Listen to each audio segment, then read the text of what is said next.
I understand there is a surgical care hospital in the US which does a specific type of surgery, and they do lots and lots of those surgeries, and only that, and they are able to turn around patients very fast. And in this case, the patients were treated, I mean, not treated like products to be moved, but they were actually handled, right? They were treated with care, but they were handled as if they are products moving from one station to the other, right? So you have the initial registration at some spot, and then there is a very little waiting time, and then the patient moves to the next spot where initial checks are done, and then the doctor looks at you, and then the dispensing of whatever medicines or glasses. So everything gets done in a very, very systematic way. They have fixed number of chairs, seats available, and nothing more than that many people will be allowed into that particular place, right? So they have a queuing system and proper controls, appointment booking and all that very efficiently done. And it seems their doctors can treat about 400 patients in a month, something like 10 to 20 surgeries performed by one doctor in one day, assuming the doctor works for 30 days a month. This is the kind of efficiency that he has brought in. This is speed, and here is to discipline. So what is discipline?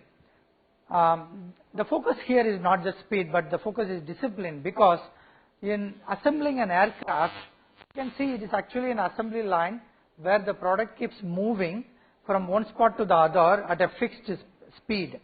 So they start the shift in the morning, 7 o'clock, the aircraft is there, and now the body moves, the wings are attached, it moves further, there is a ladder attached to it, and then the seats are brought in, and then the equipments are brought in, and testing is done. So every hour the plane keeps moving, and every 4 minutes it needs to be moved from one spot to the other. And if somebody fails, for example, at some particular point there is a delay, it gets recorded, right? And everybody else comes to that spot to understand what is the problem and what is the root cause, solve it before it goes to the next station, right? And no other aircraft can move forward until this is completed. So they have actually clear discipline laid out, right? The way an aircraft has to be assembled is standardized. It is not very flexible, but it is of high quality, right? Especially considering the safety requirements of aircrafts, it is done in a very, very smooth manner. This is the message, right? Speed, discipline, and simplicity, right? Simplicity, speed, and discipline. These are some of the things that you should think about when setting up your business or when setting up your organization when you go into an organization, okay? Here is to efficiency and effectiveness. The most famous quote on effectiveness is from Peter Drucker. Efficiency. What is efficiency? Efficiency is doing things right, doing it the right way, using minimal resources. What is the description or definition of efficiency in a mechanical engine? Anybody wants to define or give the formula for efficiency? Output by input. Fantastic. So output by input. So that means doing more with less, right? That's the message, right? Doing more with less. That is efficiency. And doing things right. Only when you do things right, you can be very efficient. And what is effectiveness? Doing the right things.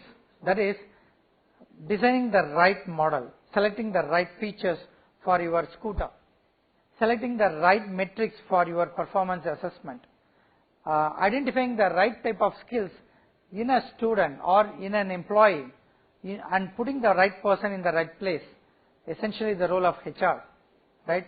And what is the primary role of marketing? Listen to the voice of the customer, the external customer.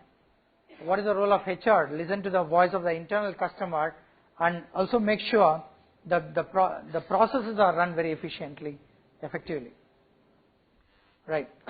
Moving on. Now we talked about the voice of the customer, how to gather the voice of the customer, and how do you classify the voice of the customer.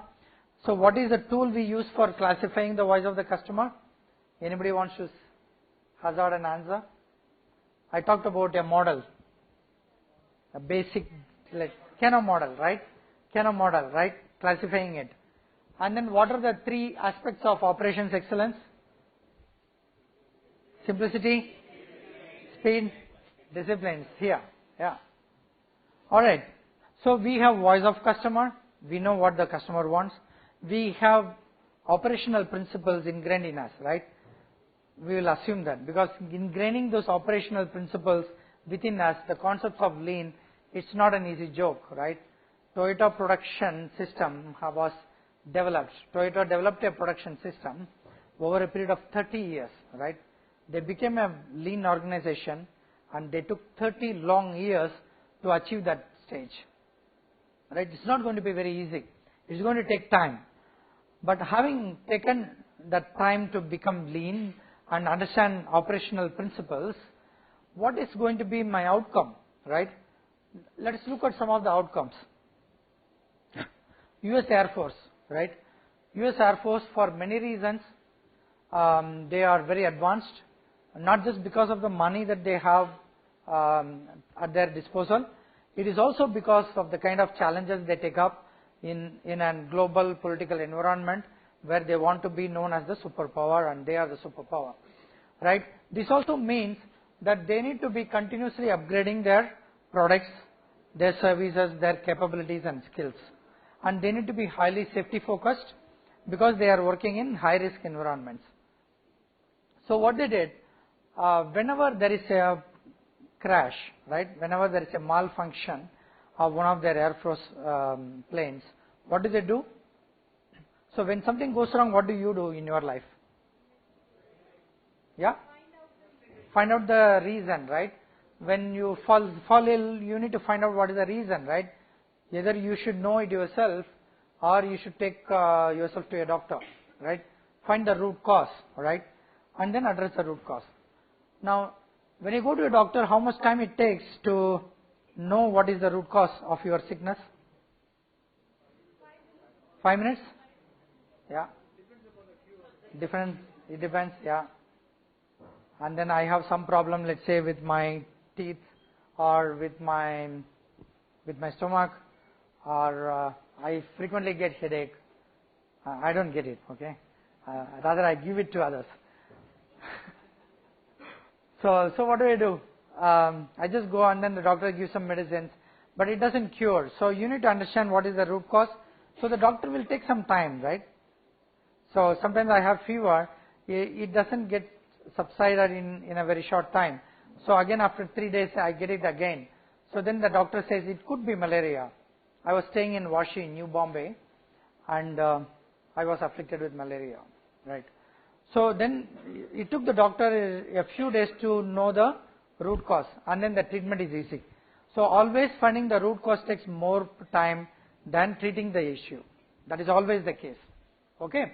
So to basically investigate the root cause of the problem, they used to take like 300 days. It is actually like 1 year. So a crash happens and it takes 1 year.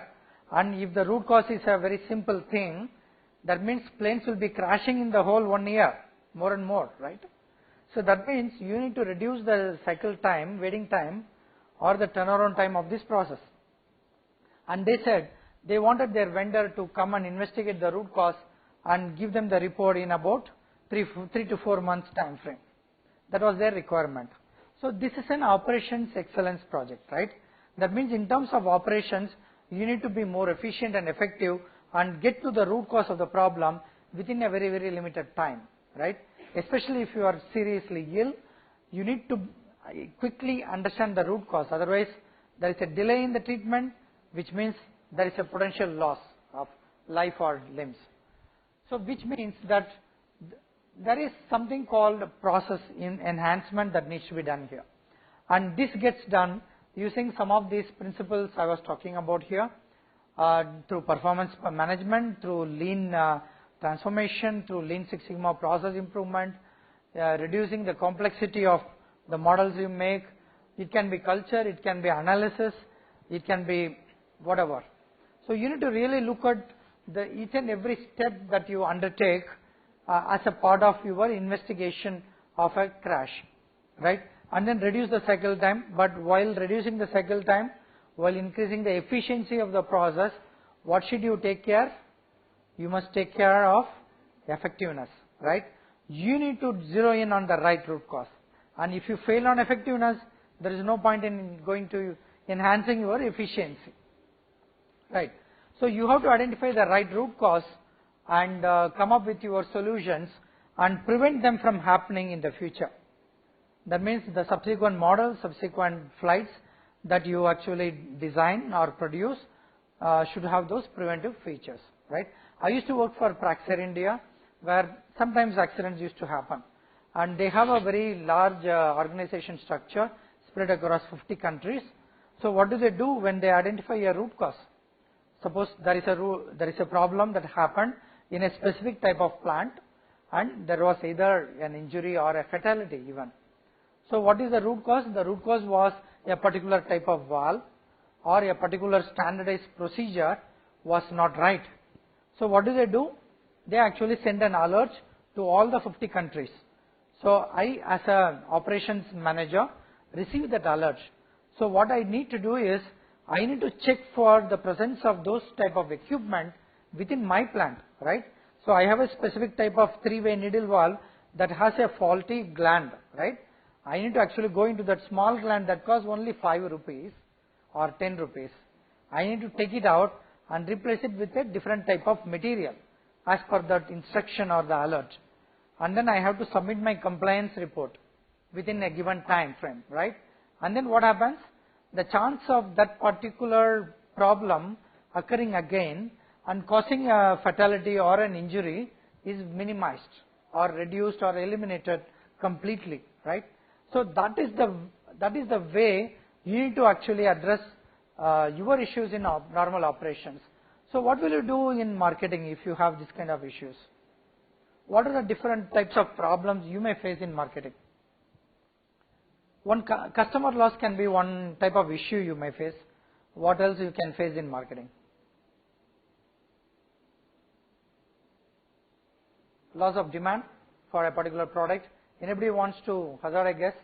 Raise your hand. Marketing issues. Yeah, can you speak up? Sorry? Customer loyalty. Marketing, any other issues? Competition from cutthroat competition. Technology change, fantastic. So reduction in sales, loss of revenue. Yeah. So there could be so many issues, right? So what will you do when you face this problem? If there is a customer loyalty issue, if there is loss of sales, technology has changed. It's a root cause of the problem, of a problem. So what do? You need to change, right? You need to adapt to the new environment, right? So that is the solution. So is it very easy to implement that solution? It's not very easy, right? So it's not just easy like writing a prescription that the doctor does, right? So in this particular case, identifying the root cause is easy, but finding or implementing a solution is tough. In fact, knowing the solution is easy, but implementing the solution takes a long time in most cases. Identifying the root cause becomes easier in many cases. All right. So what about cultural issues, especially for HR and marketing? Any cultural issues? I don't know. I see so many students from Spain. So if they come to this market to sell something in India, I'm sure you will have some problems in terms of understanding the culture and the way you greet your people, right? Suppose I want to go to Spain and sell my consulting business.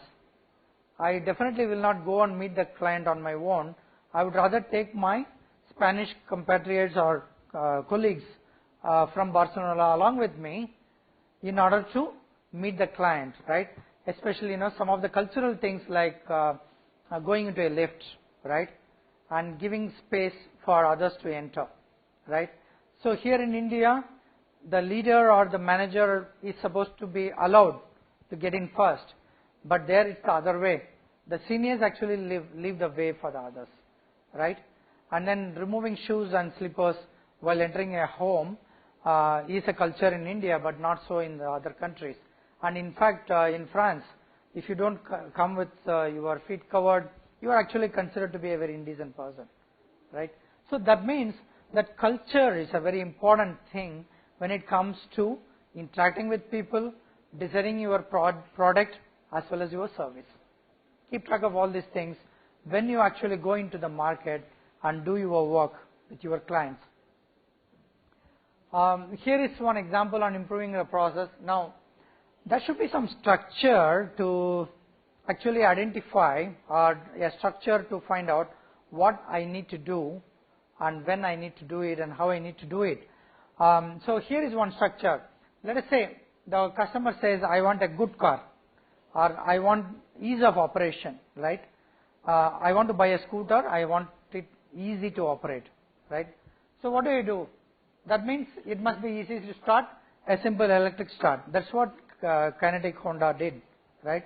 And that is one of the features that actually helped in the sales of the car, in the scooter. But the initial models had a little problem in terms of road clearance.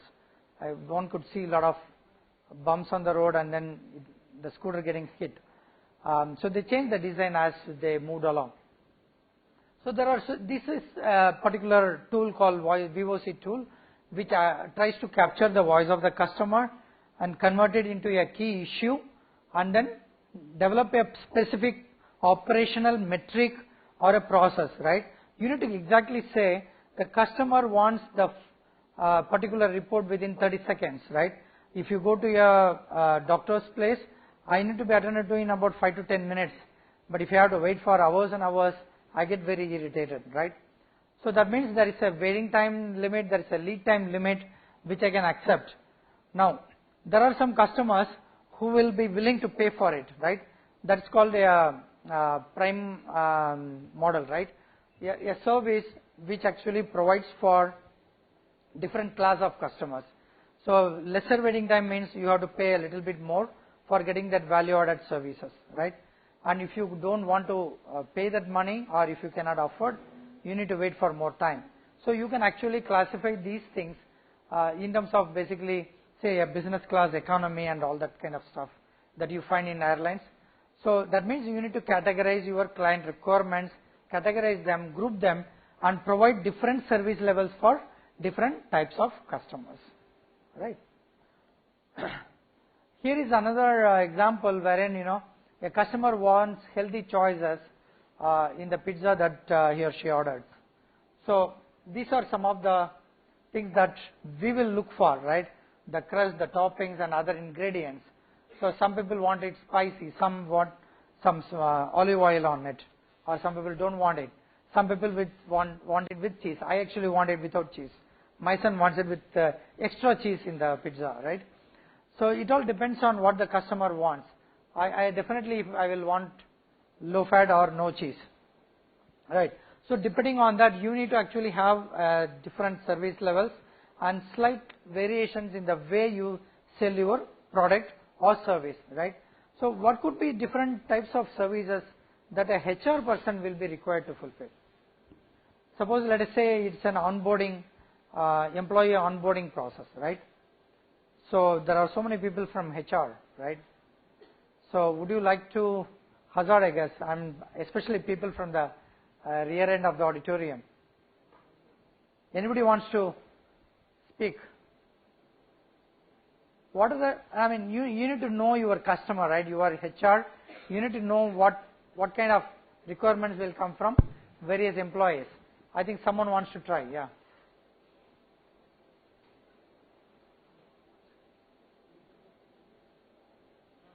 Yeah. You have any points? HR. Nobody knows what a HR person will be required to fulfill, right? That's what it means. Induction program. You want the induction program to be very quick or short, or you want it to be effective, easy. It must be easy. It should not be very heavy. Anything else? Sir. Yeah. I'm not HR guy, but yeah. They are very most important for recruitments. Yeah. Majorly HRs, and to maintain the pace between the employees. Okay. That to improve their humanity and make their workplace as heaven for them. Okay. To increase their work. So this is the work of HR according to me. Fantastic. Thank you, sir. Yeah, someone else is raising his hand.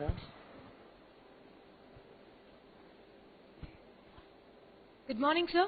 This is Harita, and my specialization is HR.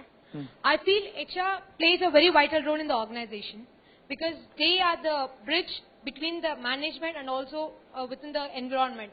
So they take care of the culture, they take care of the psychology of the employees. They are almost like they give each and everything to the employee in the beginning till they set up with a stream of the culture and environment of the organization. Okay. That's the most important role I feel as Right. HR. So I think a lot of focus was on culture and interaction and relationship, right? It's not enough if you do a service or induction easy and comfortable. You must have a listening ear, right? A heart that is willing to listen, right? That's very important. So whenever I join a new company, I always look forward to meeting the HR folks first. And they kind of get me into the organization and let me meet people and all that. Right. So that means that there are various requirements. You can actually do this kind of an issue tree or a requirements tree for a HR process as well. Right. Here is an example of variety and flexibility. So Dell actually assembles, right? You can make or design your own computer, and it is said that they take about 4 to 5 days to deliver a customized product to a client, probably 3 days, but they actually commit only 5 days. And I received my Dell computer in just 3 days time because they were actually having their modules standardized, planned, packed, and all the variants available, but they have a limited choice, and they were able to actually compile or assemble my system and get it out of their shop in just 3 days time. And I don't know what is their sales volumes, and I don't know how many people work there, right? It all depends on their sales volume, their productivity, their process, and I'm sure they are doing it very well, because with 3 days I was very happy that I could get a computer of my choice in 3 days. So this is one way of actually designing your process efficiently. A lot of wordy stuff here, but don't get disheartened. Basically, it tells where all you can get benefited when you actually enhance your operations. It can be in your top line through more sales. It can be on the bottom line through reduced cost and expenses. You can actually increase profitability and increase your revenue if you go in for operations excellence, right? Enhancing your operations, but again aligned to your customers' needs. So what is the difference? What is the cost of simplicity? The cost of simplicity is loss of choice, right? But you have more choices, then it becomes very complex. But it also gives you some flexibility in terms of meeting customer requirements. So what will you prefer? I'm sure you won't be able to satisfy many customers with this model. Somewhere you need to prioritize. You need to find a balance. And this balance comes through many ways. Let us look at the case of Bharti, Airtel. How many of you know that Airtel actually doesn't own any of the towers? They don't own any of the towers. There is another organization that does it. They actually lease some towers from BSNL as well, especially in remote areas. So the towers are actually not owned by them. And the servers and other electronic hardware is actually leased out of Nokia, Siemens, Ericsson, and those kind of companies. And their support services are provided by a BPO organization, which also provides the service for a fee, for a price. And then all their services that they provide, the support services, is all outsourced. So what do they own actually? What do they want? One single word. Brand. They own the brand. They win the customers using that brand. Exactly. So this is a model where they actually have lots of businesses. They have built in good amount of complexity here. They were able to quickly move in from normal mobile services to broadband and all that, thanks to the flexibility and the ability to leverage their vendors and customers, right? They basically own the marketing, the brand, the sales and service personnel. That's it. So somewhere you have to actually optimize between all these contradictory things. That's very important for your sustenance. It is very much like you have small building blocks, you standardize them, and then you build different types of equipment out of this, or different types of services out of it. That is what you should think about, even as a HR, even as a marketing person. See if you can modularize, see if you can standardize, at the same time provide some scope for flexibility and variety, but not too much. And you need to actually keep changing it over a period of time, depending on the voice of the customer. So voice of the customer has to be continuously obtained day in and day out, year in and year out. Coming to the last section, before just a quick time check, how many more minutes I have? 10 minutes? Is it fine? Is it fine with you folks? Yeah, sure. Let's look at this. Words of wisdom from Dilbert. So the reason that a product everyone likes can also fail is because no one loves it. So what does this mean? There is a product, very successful, people like it, but maybe they don't love it. They need it actually, right? They need it at that point in time, they buy it, but then when they get some options outside, or when the situation changes, they just give it up, right? So what happens in the market? Change, right? Change happens in the market. So changes may happen due to so many things. Government policies, regulatory requirements related to safety, compliance, tax, audits, service rates, education cess is added, and then safety requirements, carbon footprint, sustainability, so many changes, and then TROI comes in with a lot of rules and regulations, right? That means your business model should be built in to meet all those requirements, right? Cable TV is going to become digital, purely digital from say 1st November or 1st October, whatever. So that means your organization should be geared up to meet those challenges within a given time frame, right?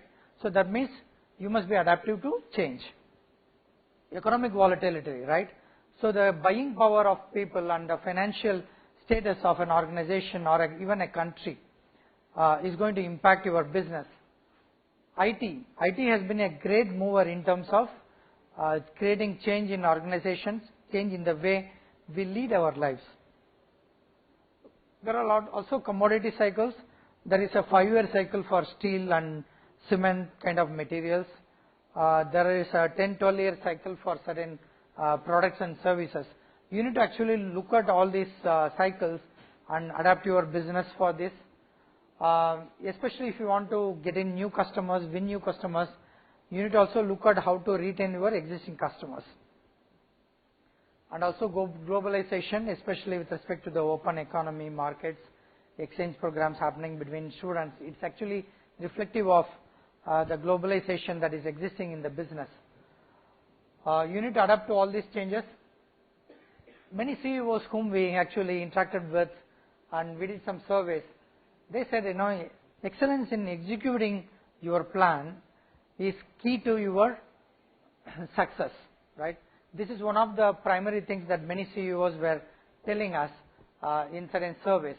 And you can read about more about these surveys in this particular link. And operations excellence can be done everywhere and anywhere. We did a project for a clinic for their operations in Hong Kong. It was actually for QHMS, Quality Healthcare Maintenance Services, which was actually acquired by Fortis. Fortis is an Indian company. They hired us to go and look at their operations and enhance their front office issues. Basically, a lot of patients were coming in and they found that they were actually leaving without even consulting the doctors.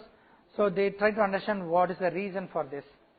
So we did some analysis, some diagnostics of some clinics for their operations to understand how they can enhance their patient or customer retention for their front office.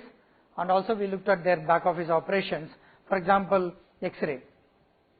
So I'm sure many of you would have done an X-ray either when you are not well or when you are joining a particular organization or for your medical checkup. So what happens is, for every X-ray there is one change room, right? How much time it takes to get an X-ray done? How much time? Seconds. How much time it takes to wear that dress or change over, right? Or remove your metallic objects and all that. How much time it takes? Minutes, right? Minutes. So a clear thing is, you need to have change room capacity equivalent to the X-ray machine's capacity, right? So you need to have more change rooms per X-ray machine. But typically many places you can find one change room per X-ray machine. So this is the problem, right? So these things have to be addressed by closely studying the processes, mapping the cycle times, waiting times, resources, and then balancing all these things, right? That is one of the aspects of operation excellence that will actually enhance your capacity, your speed, and your efficiency. That means you can get more people to come to you for seeking your services. IT services, especially where you have call centers, you have service requests, you have certain SLAs that have to be met. Then there are some change requests coming in from users of SAP. All these change requests have to be fulfilled by IT divisions. So you do have service related issues in IT and in many other enterprise related support functions like IT, HR, finance, and all this. So actually operations excellence exists in all domains and all walks of life. I'm done with my lecture. I hope it was not very boring. Any questions? I think we have just 5 minutes. I would like to take just 1 or 2 questions. Anybody wants to ask, please.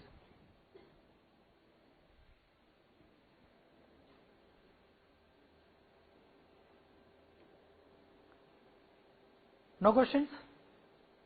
You had enough of me. Thank you. Thank you.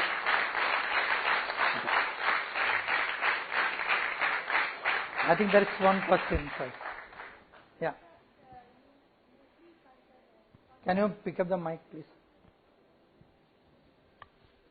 Sir, you mostly concentrated on operations part. Yeah. So operations can be a part of planning itself, or rather it's an exclusive of the whole planning concept that we implement in any task that we are done. Yeah, very good question. You have to plan your operations. It should be part of the plan, and planning itself can be a part of operations. I will tell you how.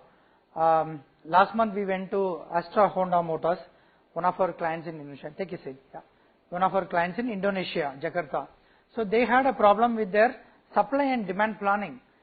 So they were finding it difficult to meet customer demand, the huge demand that they have for their modern scooters with a lot of good features. So basically their supply planning and demand planning process itself had a problem, and it's actually a part of your day-to-day operations. So actually you can enhance the planning process using these principles, and at the same time, when you actually want to set up an operations, right, you want to set up a new process, you actually have to plan it. So planning is very important to ensure that you have proper operations. You need a lot of right inputs coming in to plan your operations. Good question. Anything else? Just one more if you want. Okay. I think yeah.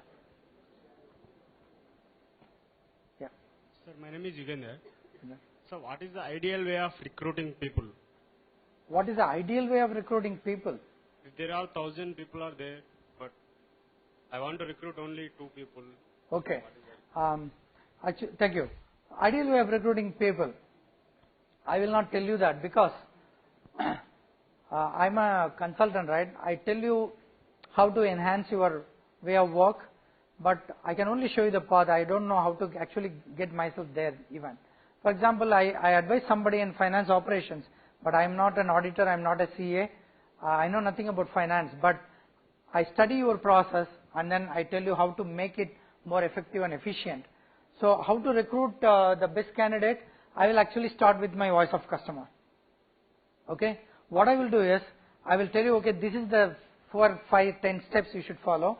Go to the voice of customer. Who is your customer? Your recruiter, right?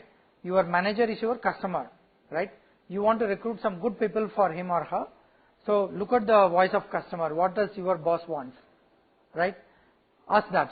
Then what is the process of recruitment? Go to HR, find the process, and then get some feedback from people who have been recruited. Are they happy with the way they are actually getting inducted or trained and used in the organization? Look at all these things. I actually advise you on all these aspects in order to make sure that you attract the best talent and enhance your recruitment process and get the best people and make them to perform best in the organization. But the actual ideas come from the people who actually run the process. So all the ideas, all the improvements come from my own clients. They have all the credit, they take all the credit. I give them all the credit. Last question. Good morning, sir. My name is Neena. Sir, you have mentioned one point about simplicity or standardizing the business process. Like you have given an example for Motorola. But when we standardize a product, or if we cut down the different varieties we have, then will it be possible for us to meet the requirements of different customers? Or will you call it as a niche marketing? Okay. Thank you for this question. So essentially, you need to optimize between simplicity, complexity, right? And choice and standardization. So you can have choice, at the same time you can also have standardization. Standardization in the way you have some of the options and features, and standardization in the way the product provides the service, right? So that means different mobile phones have different types of end connections for their chargers and all that. So can you look at standardizing this for various models, right? That is one way.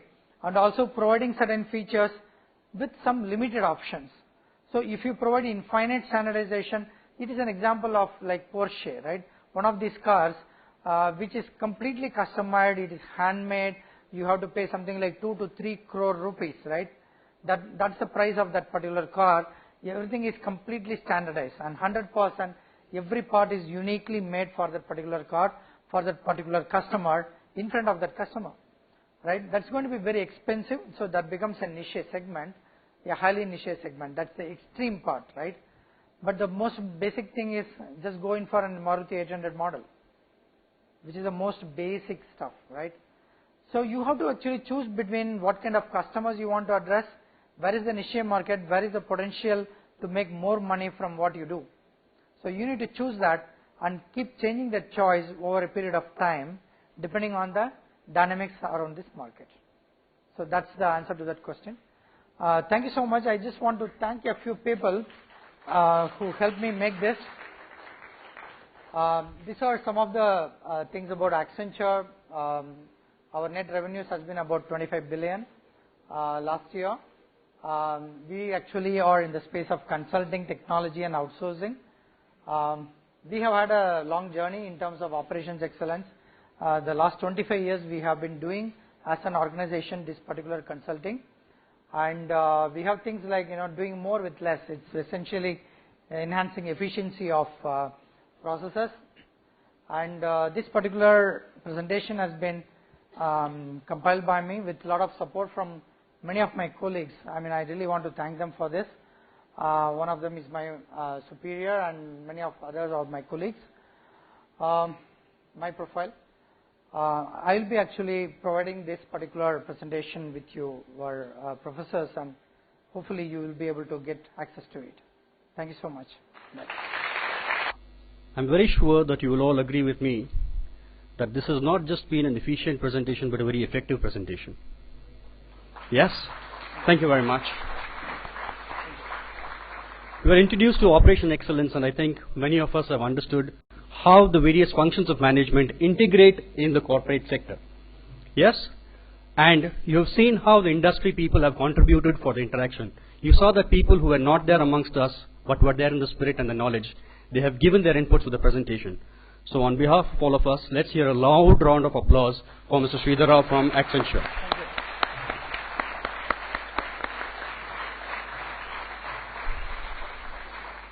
And on behalf of National School of Business, may I request Professor Raghavaiah to please present a bouquet and a memento to Mr. Sridhar Rao and thank him for taking time off and coming and interacting with us.